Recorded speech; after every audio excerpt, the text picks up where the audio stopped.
Green. All right, for number 16.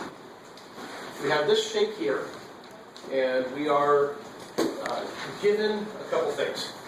Notice how I started. Right now, what I have done here is I have essentially copied down the problem. I have set myself up. Sorry. Okay. All right, so I have set up my problem. I haven't actually done any work yet. So if you are looking at these proofs and wondering how do I start, this is how you start. These take up a lot of space, so just plan on it when you're getting your paper ready. Copy the shape, draw whatever the shape is that you're trying to do, and set up a 2-column thing here with statement and reason, and write down whatever items are given and label them as given.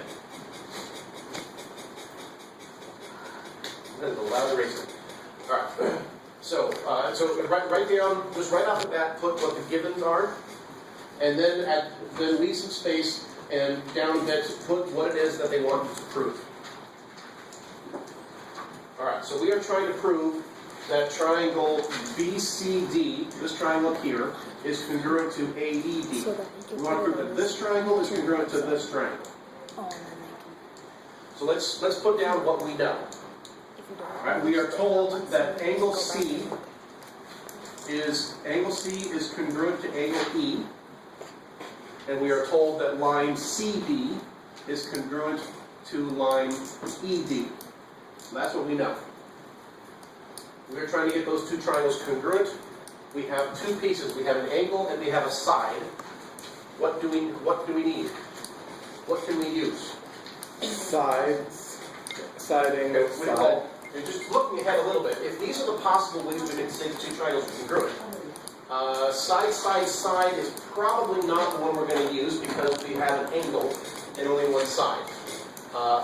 Most likely we're going to be using one of these two, SAS or ASA, since we have an angle and a side. What is going to be the next, or what else can we figure out just based on what we see here? Vertical angles. Anytime you have two lines that cross each other, remember that the angles formed there, the vertical angles are congruent to each other. So, what do I say? Angle D? Angle D. We say no. No. Alright. Moving mouth. Alright, how can I specify this angle? Angle what? Angle B. Okay, angle BDC is congruent to angle what? And also going to have D in the middle.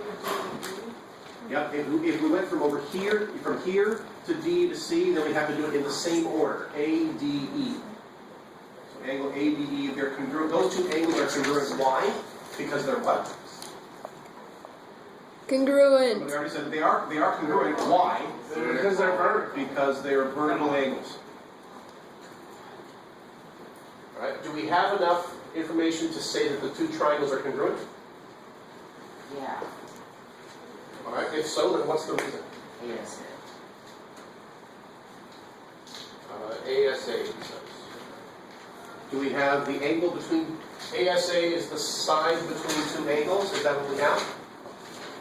The side between two angles? Side between two angles? Yes. So those two triangles are congruent because of ASA.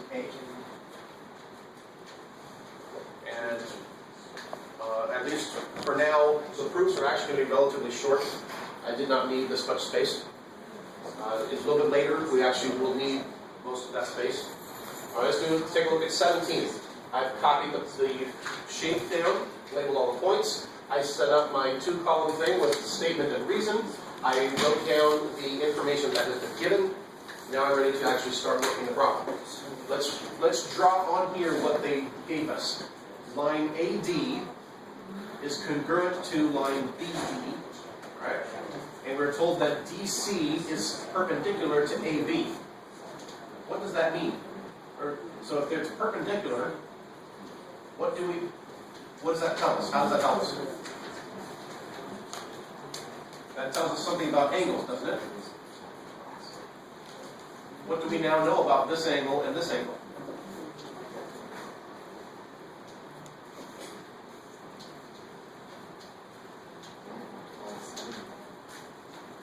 how big is this angle?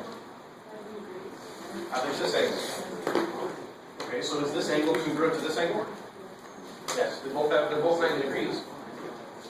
How can I label this angle? I can't say angle D, it's not specific enough. So I can say ADC for this one. ADC and is congruent to what? BDC because they are perpendicular. Or whatever it is that you say, that's something that tells me that because of this, they're both 90 degrees, perpendicular angles are 90 degrees, something along those lines.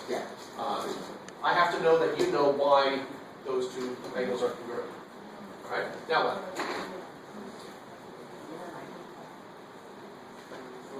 Actually, I should have written this in a different color. So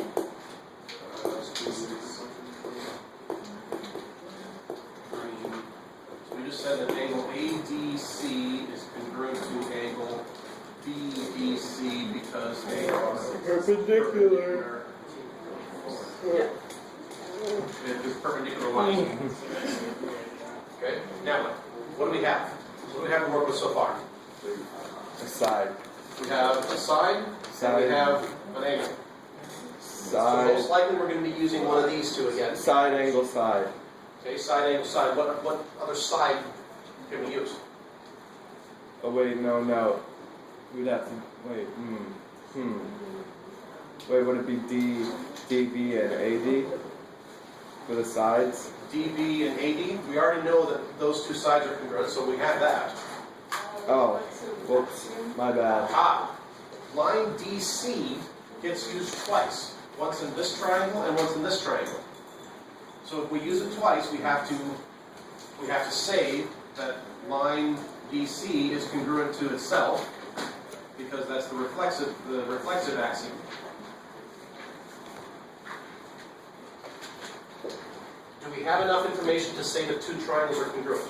Yes. Yes, we do. What is the reason for that? So we can say that triangle what? ABC is congruent to triangle BDC because we have side, angle, side. Now the thing is, we were trying to prove something else.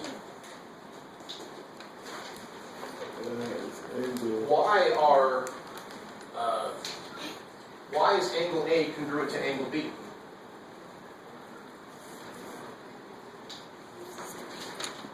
Remember what I said earlier that the proofs that we're going to be doing in this class, there are only two versions of the proofs that we're going to do.